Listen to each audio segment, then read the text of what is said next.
ಮುಖ್ಯಮಂತ್ರಿ ಉಪಮುಖ್ಯಮಂತ್ರಿಯಾಗಿ ಕೆಲಸ ಮಾಡ್ತಾ ಇದ್ದಾರೆ.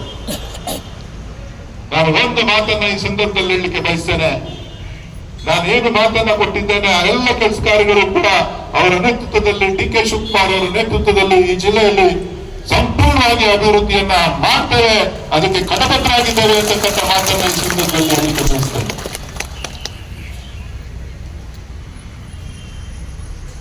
ಸೋಲು, ರಾಜಕಾರಣ, ಗೆಲುವು, ಅಧಿಕಾರ, ನನಗೆ ಅಧಿಕಾರ ಬೇಕಾಗಿಲ್ಲ. ಅಧಿಕಾರಕ್ಕೋಸ್ಕರ ನಾನು ಯಾವತ್ತು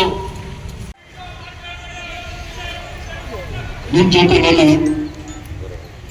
ಪ್ರಾಮಾಣಿಕ ಸಾಮಾನ್ಯ ಪ್ರಜೆಯಾಗಿ ನಿಮ್ಮ ಕಷ್ಟ ಸುದ್ದಿಗಳಿಗೆ ಸ್ಪಂದಿಸಿ ಒಬ್ಬ ಕಾಂಗ್ರೆಸ್ ಕಾರ್ಯಕರ್ತನಾಗಿ ಖರಗ್ಪುರದ ಅಭಿವೃದ್ಧಿಗೆ ಹಗಲು ರಾತ್ರಿ ಡಿ.ಕೆ. ಶಿವಕುಮಾರ್ ಅವರ ನೇತೃತ್ವದಲ್ಲಿ ತಮ್ಮೆಲ್ಲರ ಮಾರ್ಗದರ್ಶನದಲ್ಲಿ ನಾನು ಕೆಲಸ ಮಾಡ್ತೇನೆ. ತಾವೆಲ್ಲರೂ ಕೂಡ ಧೈರ್ಯವಾಗಿರಿ. ಇದು ಕೇವಲ ಆಕಸ್ಮಿಕ ಒಂದು ದುರ್ಘಟನೆ.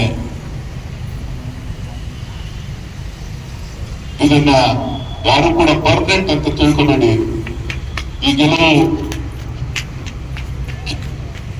ಇದು ಜನತಾದಳದ ಗೆಲುವಲ್ಲ ಮತ್ತು ಭಾರತೀಯ ಜನತಾ ಪಕ್ಷದ ಗೆಲುವಲ್ಲ. ಇದು ನನ್ನ ಮೇಲಿನ ಆಕ್ರೋಶದ ಗೆಲುವು. ಹಾಗಾಗಿ ಈ ಹೊಣೆಯನ್ನ ನಾನು ಸ್ವೀಕಾರ ಮಾಡ್ತಾ ಇದ್ದೇನೆ.